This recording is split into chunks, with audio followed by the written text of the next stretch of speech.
everyone, welcome to Sage's Garage.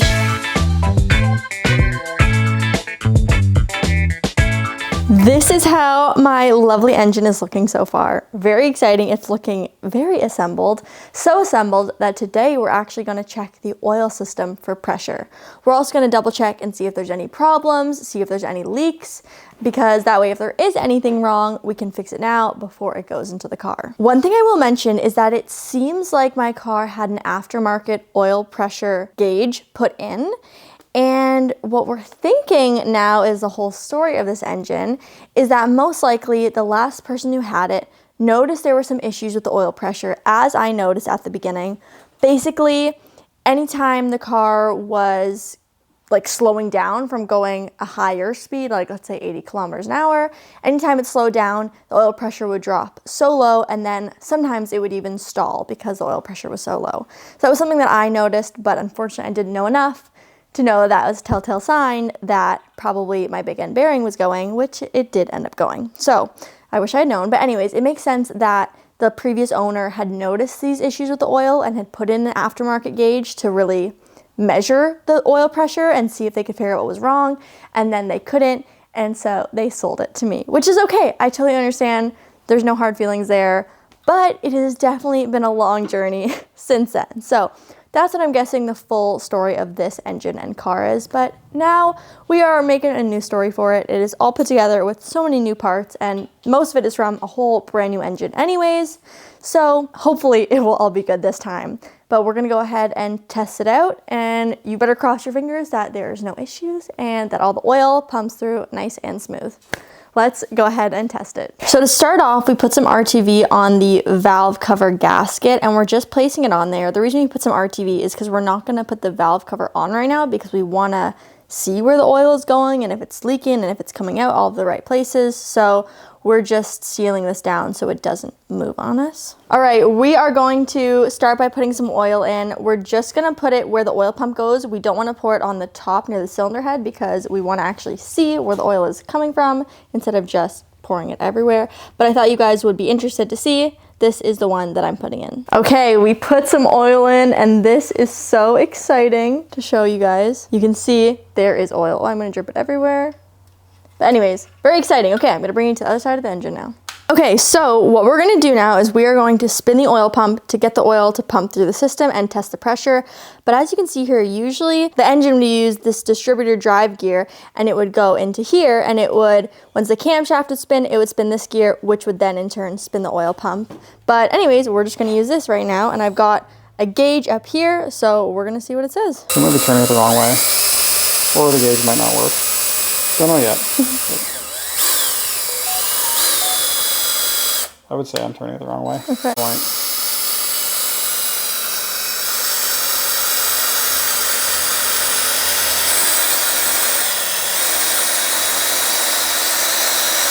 It looks like gauge doesn't work.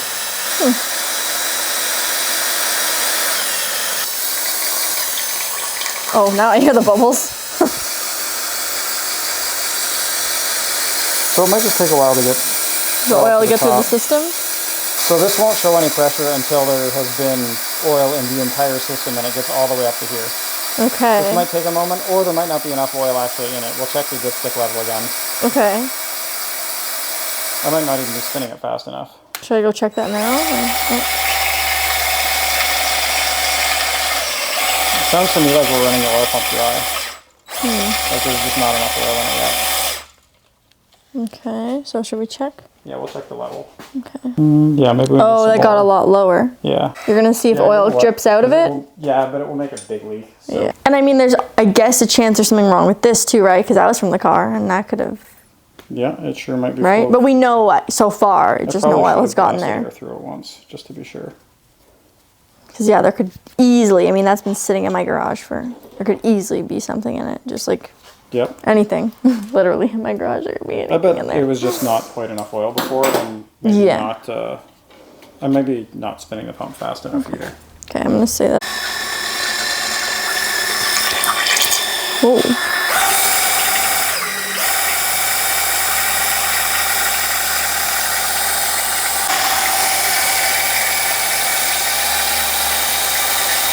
Okay, so we added a bunch more oil and we made sure that it was high enough on the dipstick. There's actually a chance I have the wrong dipstick in right now, but either way, we made sure that there was a lot in there to make sure that there was enough to pump through the system.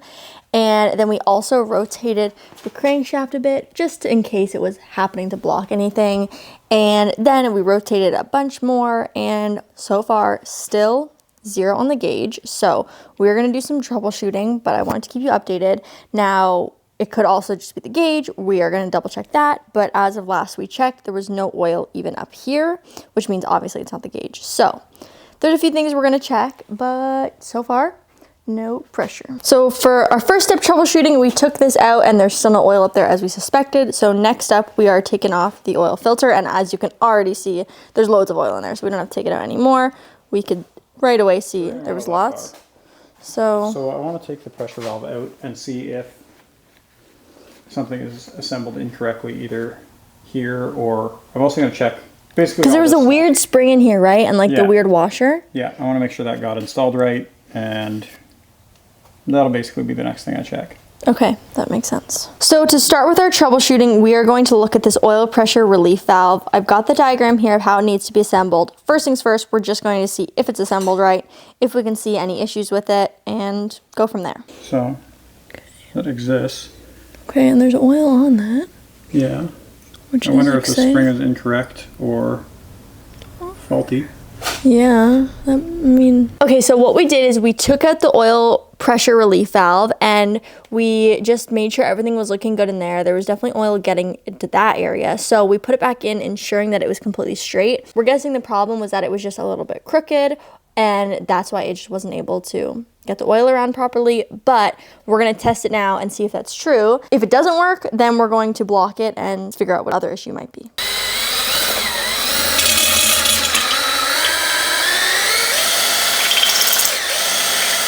We're just testing this one again. For sure. Yeah, still no oil, so it's still not getting up there. So now what we're gonna do is we're going to fully block this hole and see if we can figure out what the problem might be. Okay, we're gonna do something a little crazy. We took this out and we're gonna see if there's air locked in it. And we're just gonna see if we can get it to push out the oil this way.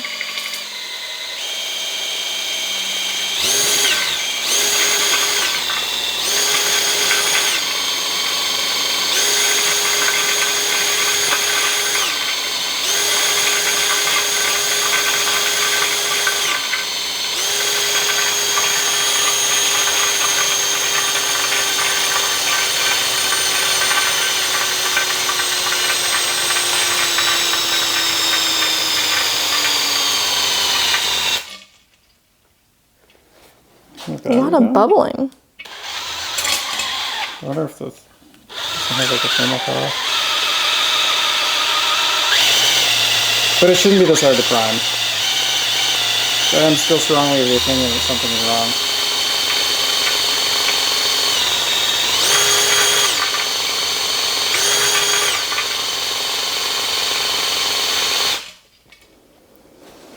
Okay.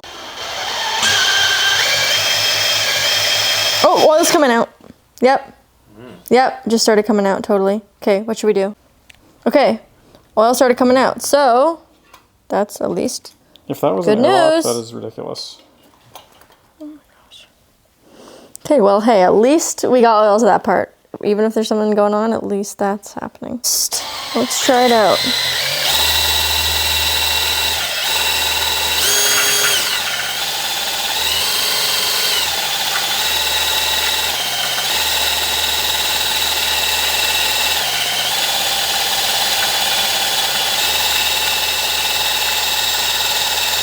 No, something's still wrong. So now that's going to there, should we try and blow air through this? Or that doesn't matter, still something's off.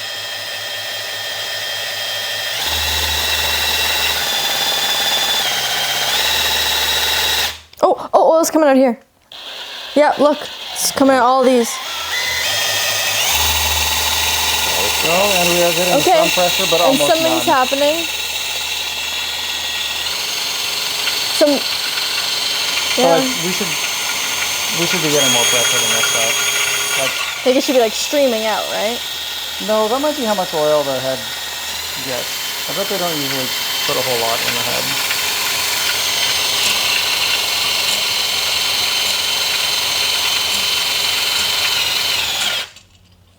I mean, so what we're thinking at the moment is either there is a big internal leak, my oil pump is not very good and I do have to get a new one, or there is not enough oil in it. So our first step is going to be draining the oil out of this and actually measuring it in case my dipstick is totally the wrong dipstick, and just seeing if we even have enough oil in it.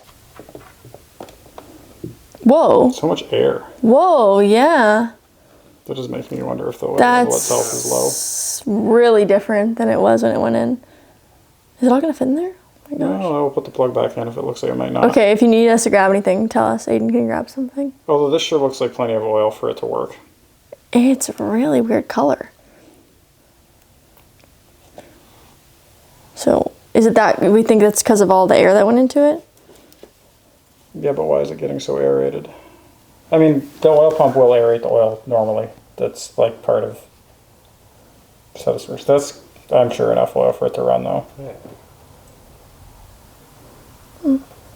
Wow, it might perfectly fit. It's slowing down. Hopefully.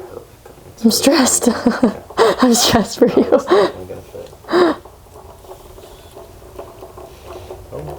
Oh, okay, ASMR. That's how long it goes like this. I'm scared. It's gonna go everywhere.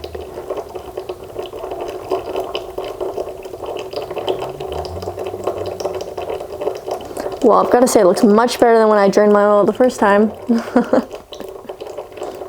Hello everyone. It has been, I want to say, a couple weeks since all that happened, and I mean, obviously, needless to say, that is super discouraging, and it's just really unfortunate, but I feel like it just matches with this whole journey so far of like little issues constantly happening. So I feel like it's really fitting for me and this journey, but it is definitely not what I was hoping for, and you know what I was expecting with this engine, this new rebuild. Now, the first thing I want to say is I feel like a lot of you are going to say, well, you should be using all new parts anyways, you should have gotten a new oil pump from the start. And while I can understand where you're coming from and I can agree that that would have been the best move, unfortunately, I am not made of money bags. So thankfully, Dan was doing an amazing job of letting me reuse a couple of things that looked like they were in really good condition. And we thoroughly made sure to check everything over. So, you know, we were feeling pretty confident. I showed you guys us examining the oil pump and it really did look good and ready to go. So not that we even know 100% that that is what caused this issue, but I mean, I feel like we can all kind of agree it makes the most sense. So, but obviously also I want to say, like, I know this isn't a project to be doing on a budget, but I'm doing what I can, okay? So that's why I didn't get a new one right from the start, but you will be happy to hear I have ordered a new one. So I actually ordered a few new parts, and let me pull those up for you so I can read to you what I ended up ordering. I ended up ordering from Spit Bits. I haven't ordered from them before. I think they're based out of California. So, I don't know. I just thought you'd like to know. Okay, so I ended up ordering an oil pump. I got one with an angled pickup, so it's going to look a lot differently than the one that I have in the car. But hopefully that is a good thing, and that means that it works better. I got a new oil pressure relief valve, and I got a new spring and a new washer for that setup in case, like Dan was saying in the video, in case that spring was faulty, any of that stuff. And then I got a new dipstick seal, which is super random, but I just didn't have one, and we didn't want the metal rubbing, so I just got a seal. And then I also got a new oil pan seal, just because since I'm gonna take the oil pan off, just in case I need to put a new one on there in case we damage it. But yeah, so I'm just waiting for those parts to come in, and then I can get back in the shop and put all that stuff together. I am really, really hoping that these parts do solve the problem. I mean, this was costly, and it's unfortunate we had a problem before it even went in the car, but I am glad that we found it before it went in the car. That's definitely a bonus. So yeah, I mean, it's unfortunate, but it is what it is. We're gonna keep pushing forward, but I want to know if you have experienced anything like this in or out of the car with an engine rebuild or not. Please let me know your advice, your opinions, your tips, what I should do moving forward. If this is something super obvious that we just didn't catch, please let me know. And then I also want to read something else to you guys. I will pop it up on the screen. This is just sad. This is just really sad. This is in my Haynes manual, okay? So, like I had mentioned, when I got the car, we noticed that the oil pressure was really low, and after like going higher speeds, it would drop really low, and it would often stall. Like, let's say I came to a stop after going 80, it literally would stall, and that's just because the oil pressure would drop. We would see it, and we noticed it, but I mean, we didn't know enough to like realize, and we didn't have enough time to look into it, because like within that same week that we noticed it, the connecting rod blew. So anyways, but in the Haynes manual, this is what it says for low engine oil pressure. You can pause and read for all the different possible causes, but the last one says worn main or big end bearings. So, oh hi. So that's unfortunate that it literally is a common thing and we just didn't catch it.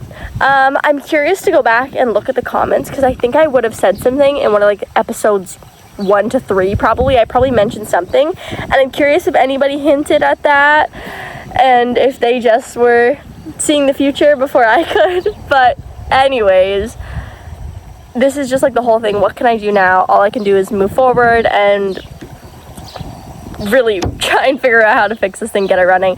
I'm confident that this car is going to be at British Car Day, okay? I know it's getting really close and there's still like so much to do, but I need this to be a British Car Day. I'm hoping to see so many of you, and I'm really hoping you get to see my car. So I need us all to think positively that it's gonna be there at British Car Day. And yeah, anyways, I'll keep you updated with whatever happens next.